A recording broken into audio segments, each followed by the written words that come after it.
اب اللہ تبارک و تعالیٰ قرآن کریم میں ایمان والے اور متقین، ایمان والے اور اللہ والے اور اچھے لوگ کی صفت بیان کرتا ہے، ایمان کی صفت بیان کرتا ہے۔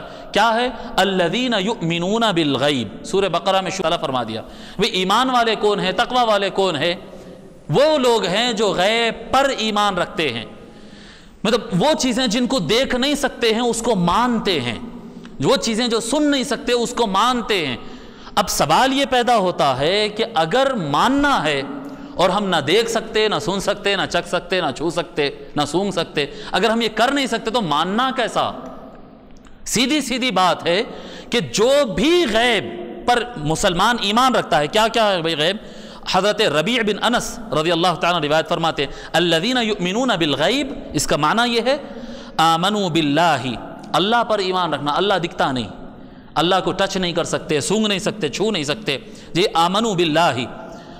ایمان والے کون ہیں؟ جو اللہ کو مانتے ہیں، فرشتوں کو مانتے ہیں، رسولوں کو مانتے ہیں، قیامت کے دن کو مانتے ہیں، اللہ کی جنت کو مانتے ہیں، اللہ کے بنائے ہوئے دوزخ کو، جہنم کو مانتے ہیں، اللہ سے کل کے دن ملاقات جو ہونے والی ہے اس کو مانتے ہیں، مرنے کے بعد ایک اور زندگی، وآمنوا بالحیات بعد الموت، امام تفسیر طبری میں یہ روایت نقل ہے، آمنوا بالحیات، مرنے کے بعد ایک زندگی ہے۔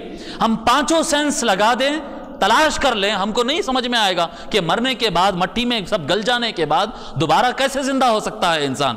تو فرمایا وآمنوا بالحیات بعد الموت، مرنے کے بعد دوبارہ زندگی ہوگی۔ فہذا کلہ غیب، یہ سارے چیزوں پر ہمارا ایمان ہے یا نہیں ہے؟ یہ سارے چیزوں پر ہمارا ایمان ہے۔ فرمایا یہ سارا کچھ غیب ہے جی۔ حضرت زر رضی اللہ تعالی عنہ روایت فرماتے ہیں، یہ بڑے مفسرین میں سے نام آتا ہے، حضرت زر رضی اللہ تعالی عنہ فرماتے ہیں الغیب القرآن، مکمل قرآن غیب ہے۔ یہ جو 30 پارے آپ کے پاس آئے ہیں، یہ کیا معلوم کہ اللہ کا کلام ہے، کس کا کلام ہے، کہاں سے لکھا کے لائے؟ غار میں کسی اچھے رائٹر کو بٹھا کے لکھا کے لا لیے کیا؟ کہاں سے آیا یہ کلام؟ کون سے شاعر، کون سے ادیب، کون سے لینگویج کے ایکسپرٹ سے لکھا کے لا لیے؟ پتہ نہیں۔ حضور صلی اللہ علیہ وآلہ وسلم نے کہہ دیا کہ یہ اللہ کا کلام ہے، غیب ہے، دیکھ تو نہیں سکے ہم، مگر حضور نے کہہ دیا۔ اب یہ جتنا غیب ہے، چاہے وہ قرآن کے پورے 30 پارے ہو یا وہ ایمان باللہ، ایمان بالملائکہ، ایمان بالرسل، ایمان کے جتنے چیپٹرز ہیں سارے کے سارے چیپٹرز غیب کے ہیں، اور پورا غیب مصطفیٰ نے بتایا ہے صلی اللہ علیہ وآلہ وسلم، پورا غیب حضور اکرم صلی اللہ علیہ وآلہ وسلم نے بتایا ہے۔ جب حضور صلی اللہ علیہ وآلہ وسلم نے بتایا ہے تو اس کا مطلب یہ ہوا کہ حضور صلی اللہ علیہ وآلہ وسلم کے علم میں غیب بھی شامل ہے جو حضور پہنچا رہے ہیں، ورنہ غیب آیا کہاں سے؟ یعنی حضور کے علم میں غیب بھی شامل ہے۔ اب سوال یہ پیدا ہوتا ہے، جب انسان کے اندر علم آنے کے 5 سورسز ہے بتائے ہم، 5 دروازے ہیں علم داخل ہونے کے، جب ہم بتا دیے تو حضور صلی اللہ علیہ وآلہ وسلم کے پاس یہ علم غیب انٹری لیا کہاں سے؟ کیا حضور صلی اللہ علیہ وسلم نے دیکھا ہے؟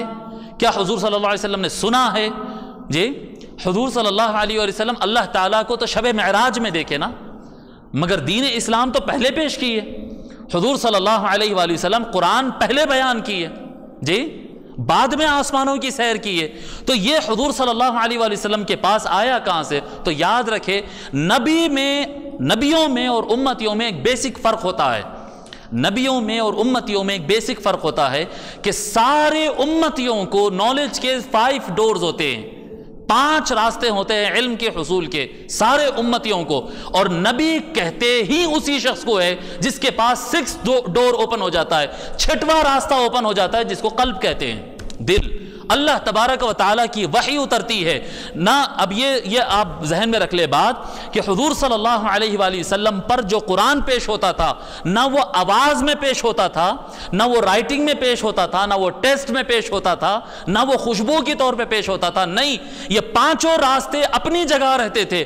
کلام اللہ تعالیٰ کی طرف سے ڈائریکٹلی جبرائیل علیہ السلام یا میکائیل علیہ السلام یا جیسا اللہ تعالیٰ بھیجنا چاہتا، یہ 5 سینس معطل رہتے، اللہ کا کلام ڈائریکٹ دل پر نازل ہوتا تھا، ڈائریکٹ دل۔ یعنی اس کا مطلب یہ ہے کہ نبی کے پاس ایک 6 سورس سٹارٹ ہو گیا، 6واں راستہ کھل گیا ہے، جو آنکھ نہیں دیکھ سکتی ہے وہ علم وہاں سے آنے لگتا ہے، 6واں راستہ آتا ہے۔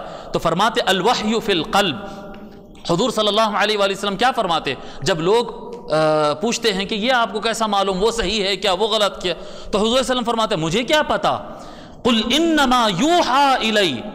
جی آپ لوگ پوچھتے ہیں نا آیت نمبر 108 میں اللہ تعالیٰ حضور صلی اللہ علیہ وسلم کو جواب مرحمت فرمایا کہ جواب دو قل انما یوحا الی، محبوب کہہ دو کہ یہ تو میرے دل پر نازل ہوتی سو باتیں ہیں. یہ جی سیدھا چھٹے راستے کا، یہ مت کہو کہ میں دیکھا میں سنا. جی حضور صلی اللہ علیہ وسلم اللہ تعالیٰ کو دیکھے، اس پہ تو اہل سنت میں خود اختلاف ہے.